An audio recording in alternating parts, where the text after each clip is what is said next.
Hey, Next Economy Now listeners. We're excited to announce that registration for our fall cohort of the Next Economy MBA is officially open. Beginning September 30th, 2025, this 9-month facilitated learning journey was created for listeners like you, the entrepreneurs, artists, community leaders, and other folks on the front lines of the Next Economy movement. Based on our 15 years of experience working with over 500 different social enterprises, we'll explore the pitfalls of the business-as-usual economy and dive into key business principles from a regenerative and equity-centered lens, all while fostering the community and connection we need to stay resilient, inspired, and motivated in our movement to create a world that works for all of us. Interested in learning more? Join us for a free intro session where you can meet course facilitators and hear from alumni to determine if the program's a fit for you. Plus, you can save 20% on tuition when you register before August 11th during our early bird sale. Get started at lifteconomy.com/MBA. Thanks for listening. And now, onto the show.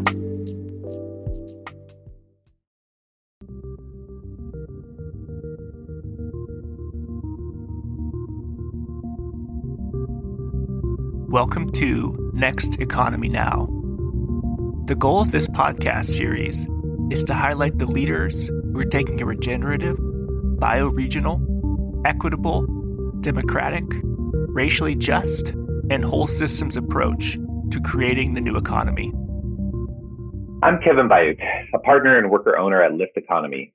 My guest today is Alexa Firmenich. I'm excited to get to know Alexa. She wears many hats: an integrated capital investor, a consultant, a facilitator, and the host of the podcast Lifeworlds. Her deep commitment to climate and biodiversity is evident to me through her past role as co-director of Seed at ETH Zurich's Crowther Lab and her work with Naia Trust, which she founded.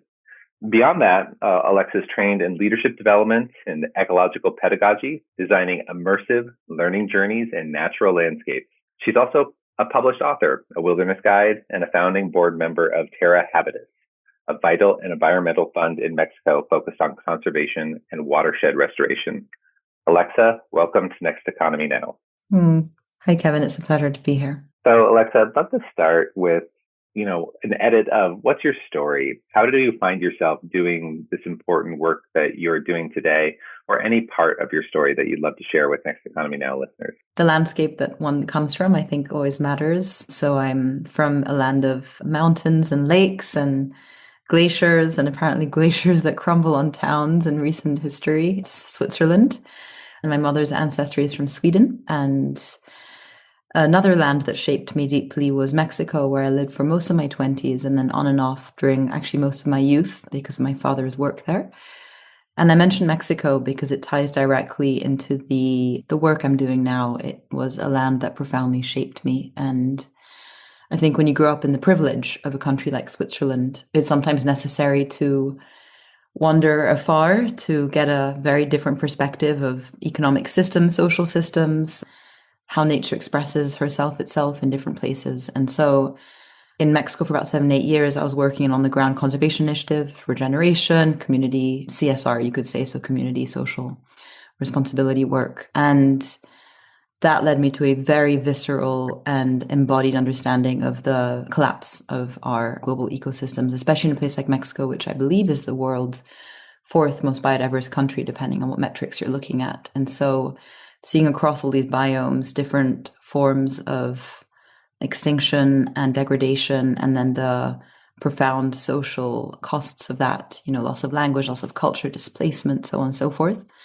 highly formative. And, Joanna Macy, the Buddhist scholar and activist, has this phrase about the depth of your pain is the depth of your love. And I think that was very much my pathway into this work. And when you care a lot about these issues, you start to scrounge around the edges. And I was taking a lot of, courses left, right, and center. And what are the generator functions of these crises, these ecological crises that matter so much? And lo and behold, the economy is the driving factor of a lot of that, and economic systems. And so I became a student of that work and of systems change and moved to the Bay Area, which is when I began investing and directing financial capital on behalf of ecosystems with a very specific lens, because my work was always informed by this deep relationality and reverence towards nature first. And we can get into sort of how the nature angle might be different to carbon and climate and things like that. So, and then the other just thing I'll add is structural change is incredibly important, but profoundly it is consciousness and inner change that matters. And so I've also been a student of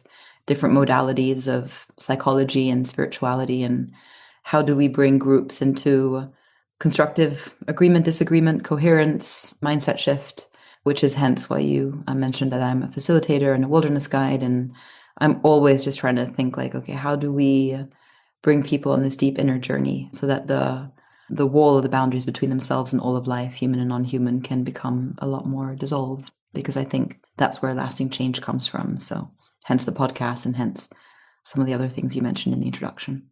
Thank you for sharing that piece of your story. And I imagine there's a deep richness that we didn't get to touch on, but the move towards doing investing work. I'm curious about that because I know our listeners will be interested in some of the how you develop your thesis. And for Naia Trust as an integrated capital type investment entity, which I'd love to hear more about, you mentioned that there's kind of an animist theory of change. And that's something that we don't often hear about or read about or see. I'm wondering if you could elaborate on Naia Trust, its role and its general thesis in terms of how it invests and even what you mean by investment. Yeah, absolutely. I was very fortunate. Deeply fortunate to have some of my own family capital. And so everything that I have goes towards regenerating Earth and consciousness around Earth. And so with some of that startup capital, it was very clear to me that there are incredibly worthy initiatives that can be supported all across the capital stack, right? So some of your listeners may be aware of catalytic philanthropy or venture philanthropy, and there's a whole spectrum of capital from different types of debt to equity and especially different ways that we can shift power and ownership dynamics. Because I think, for example, when you look at venture capital, a lot of that is useful for certain things, but then it becomes a hammer looking for a nail. And when it comes to nature, there's a few things that can be funded very well with venture, but a lot of it has to be of a different nature in terms of funding. So as some of the startup capital began investing initially in food and agriculture because those were the projects I knew best. And, agriculture is the biggest cause of land use change and water use and desertification. And so actually when you work on food systems, you're touching deeply biodiversity and nature.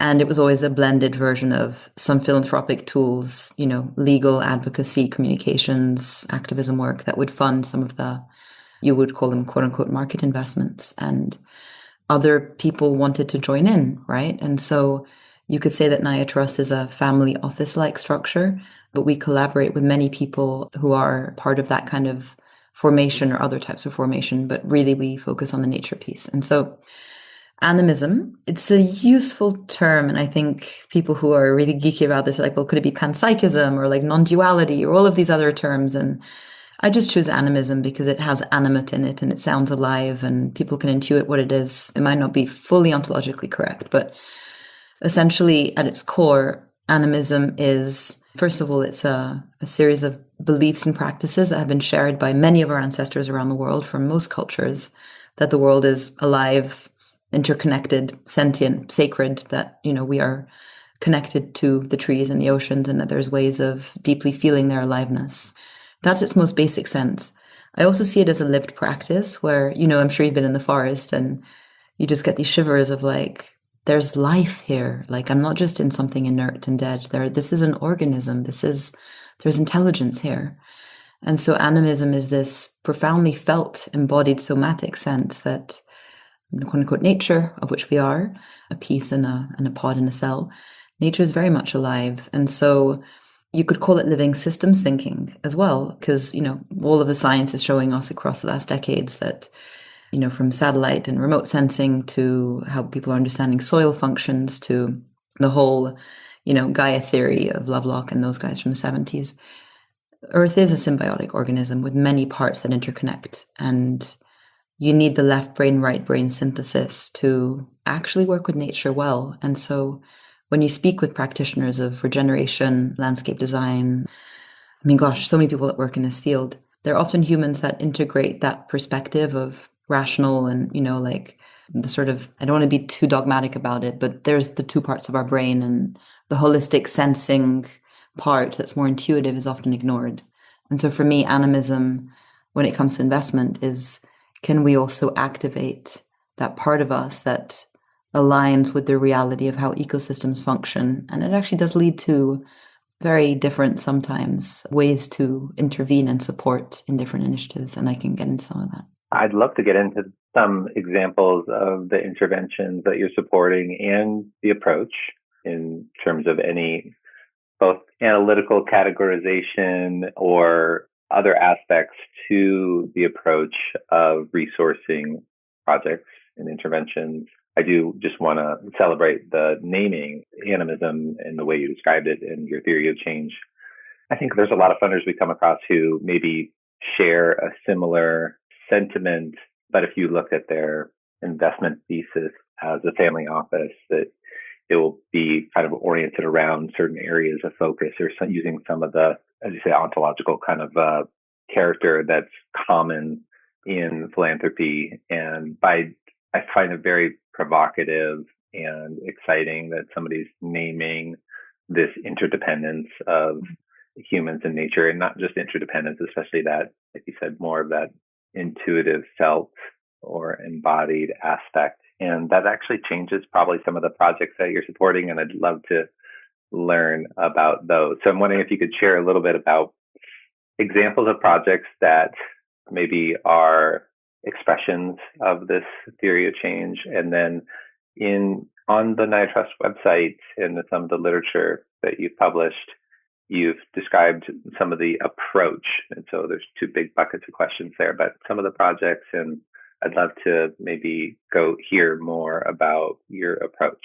I think that's okay. Happy to do so. And I think you picked up on an interesting piece there, which is many people share this perspective and they're maybe not so vocal about it. And, language shapes realities, and the narratives that we use are profoundly important. And so, I can be very insecure about using some of this more spiritual language in financial circles. And yet I think we have to steer away from managerial controlling language. We have to steer away from speaking about nature's resources and assets, because that is the very mindset that gets us into this, right? And, I recently had Paul Holken on my podcast, and we were speaking about, I'm sure you know about his work, and how the language of climate and carbon is so deadening, and it creates the othering of this carbon and climate out there. And so in a way, the movement can often very much perpetuate the problem itself. And so as someone who loves language and writing, I'm trying to remain, how will I say, accountable to how I speak about the thing that matters the most in the world to me, that I do see as profoundly sacred. And yet we have to use investment language. And so being upfront about that. And I find that when you lead with something like, we're investing with a philosophy and like a worldview, it opens up such rich conversations. And as you say, there are many people that share that. And so I would just invite people that, I think the more that we can be, and there's about, 15 or so other entities that we know that we work with that are more spoken about that dimension. And I can't wait for there to be more. You asked about approach and examples. I'll start with approach. I think it probably makes more sense. I think high level, would it be helpful for me to explain why it's important to invest in nature? Maybe just some facts and some sort of framings around some of the science, not long, but would that be helpful? I think so, in particular, because what I've read in some of the documentation that you shared and that I've seen on your website, there's more and more analytical evidence about nature and kind of the valuation and importance of ecosystem services. Again, some of this language that can be deadening, but pursuant to what you just shared, I think that the language and the facility in which how you assess the reasoning for investing in nature, say, as a category, is a little bit distinct from others in the field. So I think that would be valuable to hear your perspective on that. I'll keep that part brief because it can be technical, but we focus so much on climate and carbon, right? But at the end of the day, as you can see in the planetary boundaries frameworks and others, biodiversity is actually like the substrate that enables carbon to flow around the planet, whether it's the movement of species or the way that the ocean functions or the hydrological pump of the Amazon that brings in huge amounts of water. I mean, it's been a fallacy to separate climate/carbon and biodiversity for so long, and new political and business systems are starting to account for that. But essentially, 100% of global GDP, which is a very faulty measure, as I'm sure you cover on the show, 100% of GDP is dependent on nature. And we have therefore failed to account. I mean, we've priced nature at zero. So we have fundamentally failed to account for for the very thing that everything depends upon, right? So if we're not supporting nature, we're really missing things. And then there's the risks of reductionism, because if you start looking just through a carbon and climate lens, you plant monocultures, you put in renewable energy facilities at the cost of, rich biodiverse ecosystems, whether it's the mining below ground or clearing the land above ground. And so you're really externalizing harm, not just to another system, but to the system that is the thing you're trying to fix for. And so, nature is the foundation of these cycles. And the price of damages that are occurring in terms of, environmental damages is huge. I think it's been estimated by like 25 trillion annually. And yet the potential investment into that is so much lower. And so there's tons of arguments out there that are just very rational for why this needs to happen. And then the other part is, biodiversity is what gives us myth and culture and language and food and art and like all the things that just makes life worth living, and like, who are we if those things aren't present? And who are we if we're not being inspired by the world and our kids don't play in forests and clean water? And so that's a bit of the why nature. And it's also probably one of the most underfunded areas actually today. When you're looking at like positive impact funding, it's still shocking to me. And the amount of nature funders, I can count them on some hands, although that's been growing. In terms of our approach, I would say one framework we use that's very helpful is the triage transition transformation workshop framework. It's the same as, a bit similar if you know the 3 horizons framework. It's sort of horizon 1, 2, and 3. And essentially, we operate across all 3. And the first horizon of the triage is like, what are immediate things we need to do to keep the lights on, keep things running, like stem the hemorrhage of ecosystems and extinction? So things that can fall into that category that are indicative of what we funded can be legal tools. So things like Stop Ecocide International, or supporting frontline land defenders with technology to map their territories and sort of make claims when there's infringements on their land. That can be things like the creation of permanent protected areas, which we've done quite a lot of in Latin America. And these timelines, blend into each other. Like that's triage because you're stopping the roads being built or the agriculture coming in. And then obviously once that's built, it's like, the cancer spreads. But that's also a transition. It's buying time, and it's kind of keeping these like vestiges of like knowledge of the planet in place. And when we move through extinction events, as we will, we need those like DNA records of life to repopulate the earth. So, but for me, that's a bit of a triage. A lot of things that fall into the logic of the current system are triage. So we funded things like MRV, which is monitoring, reporting, verification. And that's different satellites, sensors, tracking of nature. You can create a digital twin and basically compensate communities for regrowing nature or keeping trees in the ground. It's still incredibly reductionist, right? You're still valuing an ecosystem, and that's a whole other discussion. But the reality is, like, communities need money in pocket to survive. And if they don't have that capital, they are going to go into the forest to live and survive and cut things down. So a lot of tools are like that. Then we have sort of the transitional horizon 2, which is, okay, are we starting to play with the boundaries of the edges here? And this is a bit more experimental, longer term timelines. And we funded new models of decentralized crowdfunding for farms that are transitioning on their agricultural practices, or one of the first mutual banks to open in the US in a generation, and on the East Coast. And all of these examples on our website, and you can click on them, and each one has the triage transition and the description and all of this. I would say also catalytic debt funds. So basically, giving working capital to communities, especially in Latin America, is one of our focus, that work adjacent to key biodiversity areas, and they might want to do agroforestry or biochar or some sustainable bioeconomy business. And the banks will charge them like 30%. And so we, through this fund called Nestlerio Fund, can give them access to working capital. And that's also transitional, because you're helping create a local food economy and food system, and you're basically creating these more decentralized, resilient hubs of humans. I mean, there's so much more I could say. I could talk about tons of examples. We funded different restoration forestry funds in the Pacific Northwest. We've supported habitat mitigation banks. I mean, I could be really geeky about this, but you can guide me. I'll quickly speak to transformation. And that for us is like the consciousness shift piece. And that's essentially mostly philanthropic, I would say. And that's deep cultural, educational, spiritual work. And so we have a whole area in our philanthropic bucket on Earth-centered consciousness. And we published quite a long report on that in September, where we mapped about 140 organizations that are operating in that space. So not just consciousness change, but in relationship to Earth and non-duality and sort of our relationship to more than human life and multi-species ways of being. And so in that area, that's funding different leadership initiatives, new types of schools and higher education that are really adequate for our times.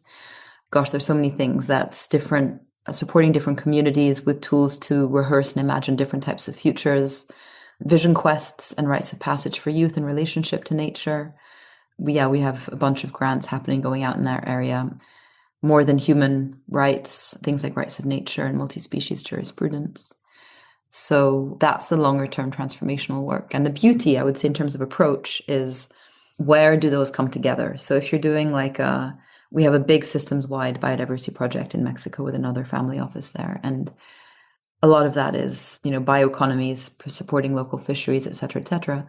But we weave in the consciousness work and we weave in the new types of education. And maybe there are indigenous practices of connection that are a part of the work there. And so how do you enshrine those and protect those? And so I would say that these different types of projects also reinforce each other. And, if we do our work well, we can find ways to weave them together. Thank you for sharing that. I feel like that having the arc of all the way from transformation, harm reduction, triage to transformation with the transition in between helps locate the work. I love that you identify even on the website just to help with our collective imagination of where efforts might fit. I think which we see so often, projects that don't have that arc described, whichever words they're using, horizons or or whatever they're describing, if they don't have that whole picture, there's, I think, risk, especially on triage. If we, for example, like you say, use some of the language and analytical frameworks that exist today, say that comply with existing finance systems, business as usual kind of jargon and so forth, we could reify the very things that need to be transitioned and then transformed, or there could be, nth order or second order effects or third order effects that happen from interventions that actually betray the longer term outcomes, even in the spirit of reducing harm or stopping the bleeding, as it were. And that we see that so often that if we haven't thought through the whole arc of what's adequate for a livable future for the benefit of all life, anywhere along that cycle, there could be a higher potential for perverse incentives to emerge. And so by just describing the whole arc and then locating your interventions and support for different projects along that arc, so grateful that you're doing that. And I hope it's a model that other funders might be able to also do something like that.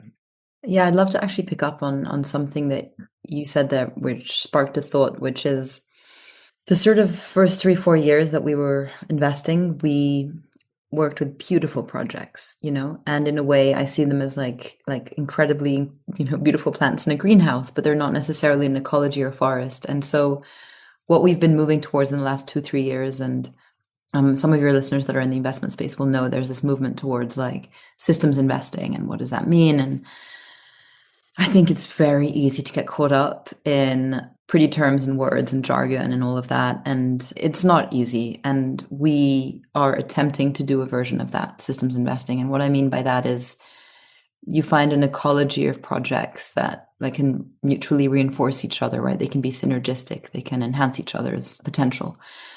And so that often happens grounded in place. And so I'm sure you've also covered, there's a lot of movement in like the bioregional space. And I think there's really something to that. And so where we're heading next is, we're focusing on a few key bioregions going forward. So we're looking at old growth in the Pacific Northwest, specifically around Canada. We're looking at 2 or 3 key ecosystems in Latin America that if they tumble, sort of the house of cards falls. And then, as I mentioned, we have our projects in Mexico, and allowing that to be rooted in physical place means that you can sort of look at a landscape and, we really actually do that with stakeholders. Like our first attempt at doing that was in Mexico, and we'll be doing that now in the other places we work. And with with other partners on the ground from all spectrums of different, NGO leaders and indigenous groups and, traditional finance institutions and corporations, you build a systems map and then you see, okay, what are the leverage points? And based on those, you can create transition pathways.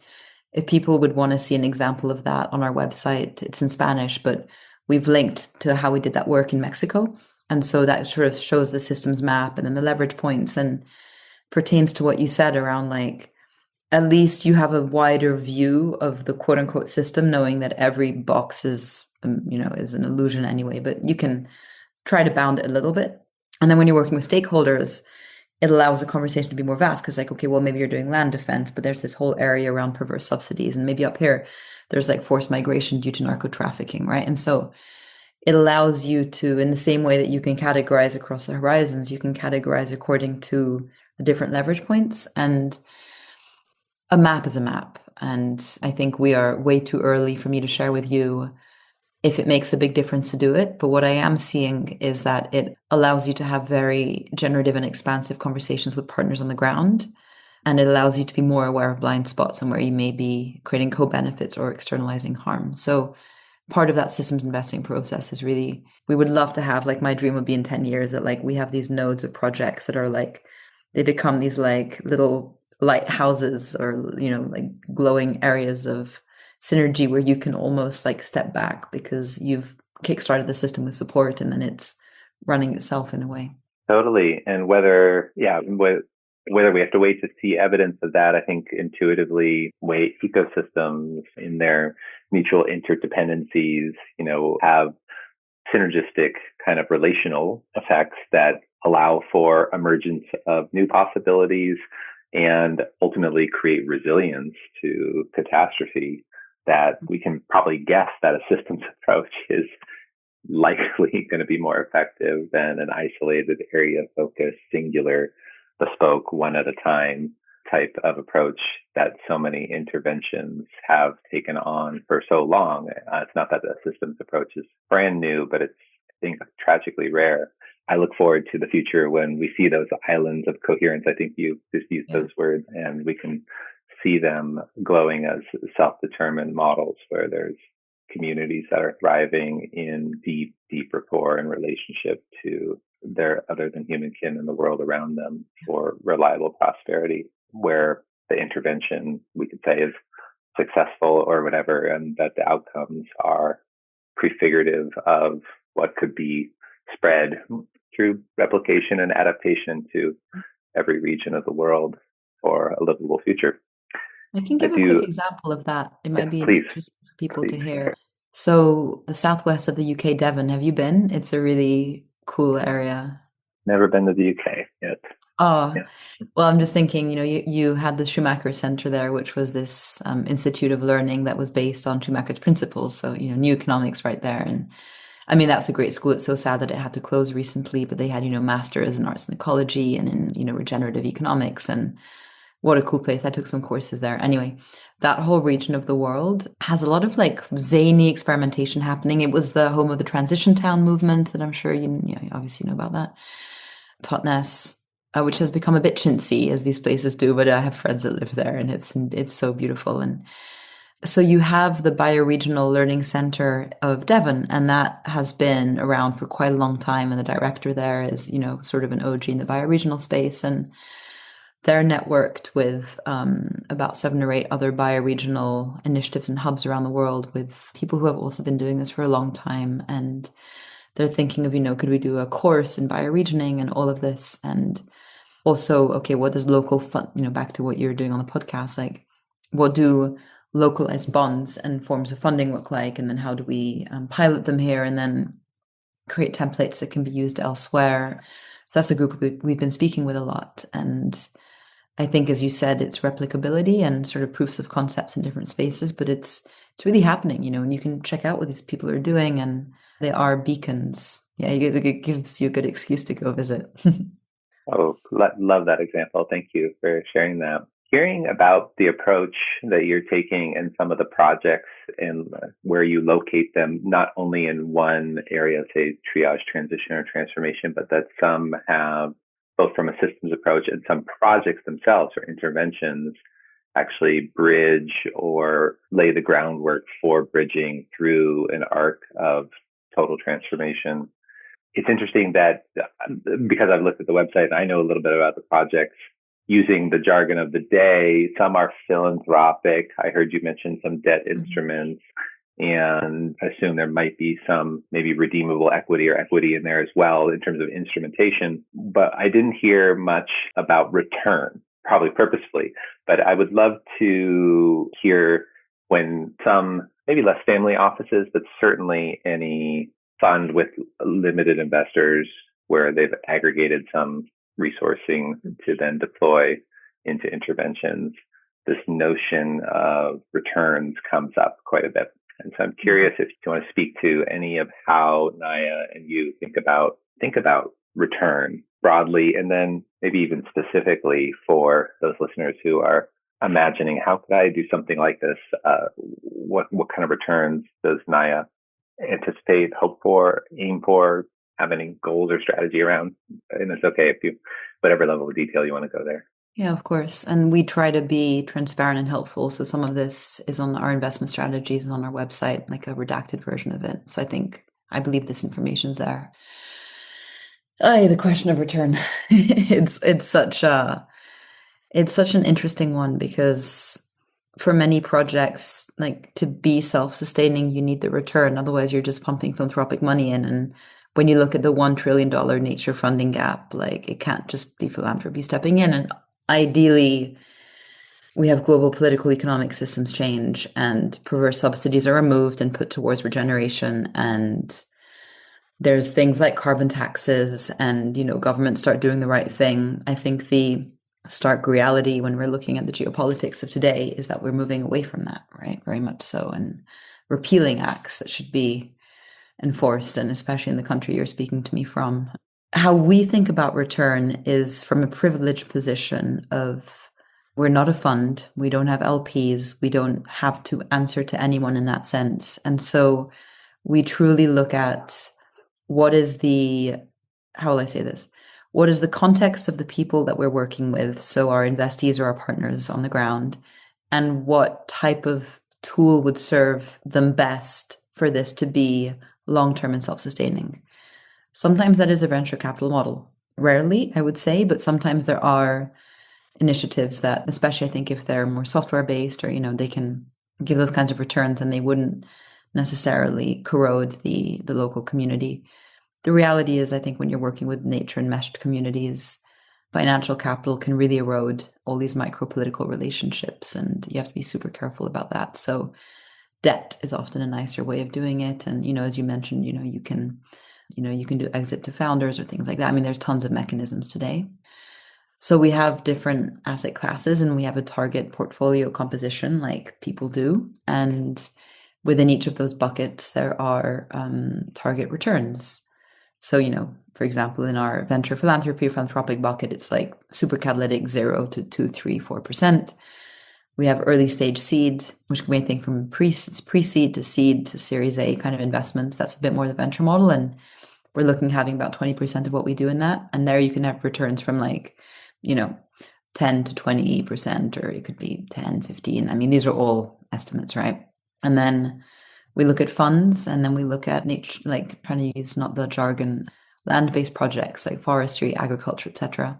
And those also vary. The market says you get 8 to 12% on them. We're a bit more interested in equity. And so, for example, is the carry of the fund manager tied to impact? Or how do the people who are the main stakeholders of the project benefit from any money coming in? We invested in Seed Commons, which you probably know in the States. It's a non-extractive debt fund. So that's an interesting model. How do we hold ourselves accountable internally to, we don't have a target return. We measure impact in multiple ways, and there's many, and we actually have that also kind of listed out. But there's the ecological returns, the social returns, the inspirational returns. There's many different ways to measure that. And I think there are really cool ways of measuring your impact today that are more comprehensive and expansive than just a financial return. Where I struggle with this is so much money is needed in this space. And so I'm constantly, I don't know, gaslighting, but like checking myself and being like, should we be more aggressive with how we talk about returns? Because then you start to convert more traditional asset managers, or you can get, the Blackstones on board. And it's such a fine line, because some people will just invest in a regenerative agriculture project because it has, it's a hedge against inflation and you can get 10 to 12%. And it sort of, balances out a strategic asset allocation of a portfolio. At the same time, like every time I have to make that argument, like a little part of me dies inside. It's like, well, you can invest in farmland and it's 12%. And so I don't know what the honest and right way is of doing that. The statistics exist. And I think with Naia, we were 6-7 years in, I could point to like impact and return. And some of our funds are doing amazingly. Like, I don't know if I should highlight them here, but Tom Chi at One Ventures, there's some great things in there. We've got funds that have great portfolio companies, but I'm more interested in a holistic measure of impact, to be honest. And if you make money with some investments, you can cycle them back in. But with the alternative economic structures, which is mostly what we want to be supporting, I would love to hear, what other people are doing, to be honest, and how they're thinking of measuring. And do you want to sway the crowd? Do you want to just tick along and do your thing with integrity? I don't know. Very provocative questions. And I want to highlight, as you described, the various returns and asset allocations. Naia does, for any listeners who missed it, Naia does also do philanthropic, zero financial return, many other returns type work in the mix of your portfolio. So I want to make sure listeners caught that. About half-half, I would say. Yeah. About half-half. Yeah, I don't know. This would be a fun thing to dialogue more about, because I think actually your arc of transformation lens, the whole arc, might be one way to think about when do we capitulate to the norms of market rate or appeal to market rates, whereas like triage work might need capital now to stop harm that has longitudinal, detrimental, or potentially existential impact. And that might be an appropriate place to make that soul-crushing argument to try and engage capital. But transition might be where we see, quote unquote, sub-commercial returns, or leveraging the, for example, $30 trillion plus of U.S. retirement savings or whatever that maybe could be calibrated to a lower return so as not to erode the possibility of a livable future, just leveraging public equity at large. And then transformation, I don't know what kind of returns we see in transformation other than that holistic return that you suggest. I agree with you. I think, we can take an example from the forestry sector, and you can kind of hedge your approach across different things. And so we made 2 investments that are indicative of these different returns and timelines, right? And one is sort of pushing the ceiling, and so that's what is possible. So in that, we made an investment in a group called Naia Trust Forests. You probably know the Pacific Northwest, right? So they have about 250, probably a bit more now, assets under management, a few hundred acres or hectares. I always forget acres, probably. And they look at increasing forest resilience and very long-term forestry, because we all use paper, right? Let's be realistic about this, and blue paper and so on and so forth. But they have this very layered revenue source approach, where they basically bring in like conservation easements and different tax incentives for giving jobs in rural areas, and eco credits and drinking water. And so they don't need to extract as much from the forest to basically stack in these other things. And their returns, I would have to check, but they're not so concessionary, right? But it's a smaller asset manager. And then you can look at another thing we did, which is BTG, which is a huge forestry company or sort of asset manager, real asset manager. And they have worked with Conservation International to try and shift massive acreage into something more sustainable. So they're very large scale. They're a publicly listed company. But that's sort of, you get scale. It's not as, ecologically beautiful as an eco trust. But I think also considering the crisis we're in, it's interesting to look at where small shifts in some of these larger entities can create a big impact on the ground. I think they're like 1.2 billion, right, in what they manage. But so sometimes we'll sort of do different approaches, and the return profile can be slightly different, but in this case, not so different, actually. Right. Yeah. I think there's going to be opportunities.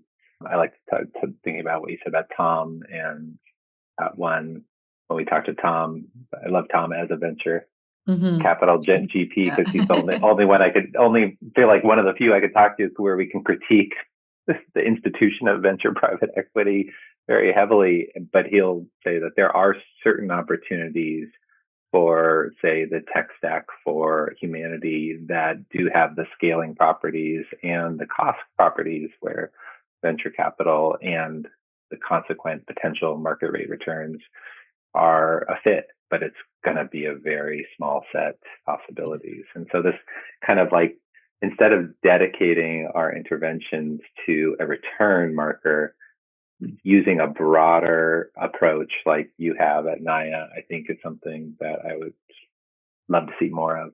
So I love the trailblazing work that you're doing to animate our imagination of what's possible there, just to even be doing that. It's really important.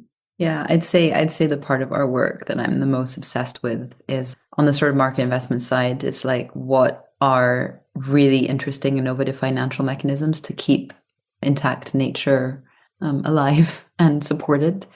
So, in Canada, we're looking at, how could you, I mean, this is super speculative. We're just talking with actors about this now, but like, are there ways of retiring logging licenses and tying that some sort of bond structure? And, I think we need to look at like the macro system. And then on the philanthropic piece, honestly, our work around consciousness, it's so nourishing and beautiful. And it's incredible how many people are resonating with it, and very traditional, quote unquote, actors and people. And I think globally, we're so ready for just something different. And so, yeah, I'm super excited with that. I wouldn't say we're trailblazing. I would say that a lot of what we're doing, it feels like common sense, but we try to be conscientious with our language and our approach. And yeah, and welcome always people who check us and tell us that what we're doing might not be the best way of doing things.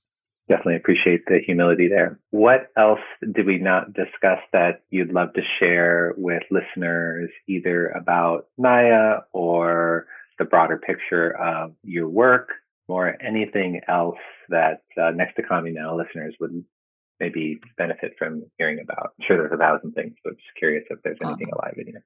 Thank you for the generous question. I would say if your listeners are listening to podcasts, then I do have a podcast called Lifeworlds. And I think what's a bit unique or different about it is, so Lifeworld is based on the concept of umwelt, which is basically how do you come to experience the world through the perspectives and eyes of other life. And it's about breaking down that boundary between ourselves and quote unquote nature. I interview the most fascinating people, everyone from fungi to rewilding to AI to whale music and writers and interspecies artists. And we really focus on how they come to perceive and sense the world in this different way. So every episode is very practical, but also quite philosophical. And I've also recorded a lot of embodied practices on that. So meditations and practices you can do at home, which is part of what I mentioned in the beginning around how do you get your body involved in this? And then what's cool is on the website of Lifeworld, which is lifeworld.earth, there's a resource library, and it's still updated. I need to update a little bit over the last months, but there I have tons of resources on things like new economics or rewilding or agriculture. And so it's a way of and I also make very extensive show notes. It's a way that if anyone wants to just dig in on a topic, you can even just you don't have to listen to the episode, but you can go to the episode page in the show notes, and there's a lot of information on this kind of stuff, along with the consciousness piece and the more artistic angle that I can't always do via Naia. What an amazing gift and a great resource for Next Economy Now listeners to go check out. And I'm going to check it out too. We could be sibling podcasts. I like it. Maybe cousins. Yeah. Love it. Alexa, really appreciate, of course, your work and the courage it takes to take your lived experience and commit to what you've been developing, and your approach to learning and supporting very consequential, important projects at the intersection of humans remembering themselves as nature around the world. all the care, your language, and in your art. I'm feeling inspired and really grateful to start to get to know you. Thank you for being on Next Economy Now. Really appreciate you. Any last words for our listeners? I'm glad it's on a video because I'm like really blushing right now. Thank you. It's very kind, everything you just said. Yeah, I think I'm just grateful for the space that you're holding, because the way that our economy is structured is absolutely fundamental to this work. And we don't touch on it directly. We touch on how we try to invest, but really, yeah, like acknowledging the piece you're holding. And I've listened, I skimmed through before this to see the kinds of people you had on, but I'm excited to listen more and honestly learn. So yeah, just hats off also to the work that you're doing in the world. It's so important. Thank you. And maybe we'll reconnect to review some of those brilliant islands of coherence at some later date. Yeah, thank you so much. Hey, Next Economy Now listeners. If you enjoyed this conversation and are looking to dive even deeper into the B Corp movement, you'll love our new podcast, Beyond the B, hosted by Lyft Economy's Amy Allison and me, Ryan Honeyman. Beyond the B is your insider's guide to the B Corp movement. You'll learn about the new B Corp standards shaping our community, how the B Corp movement is navigating the various tensions and challenges of growth, and how businesses like Patagonia are putting their commitments to people and planet in practice. Check out our latest episodes and free resources at lifteconomy.com/beyond. You can also subscribe to Beyond the B on Apple Podcasts, Spotify, YouTube, or wherever you get your podcasts. Thanks again for listening.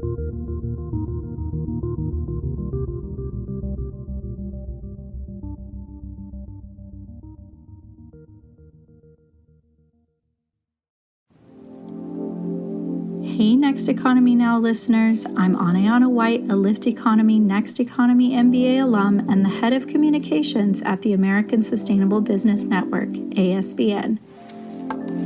ASBN is on a mission to connect and mobilize sustainable business leaders for a just and regenerative economy, and has launched a nationwide Tell Your Story campaign. Legislators and media are reaching out to ASBN for the stories and insights into how businesses are being affected by the current administration's policies. Do you have a story to tell? Use our guiding questions to craft and tell your story today at bit.ly/ASBN Tell Your Story. And find out more about our areas of impact and membership at asbnetwork.org.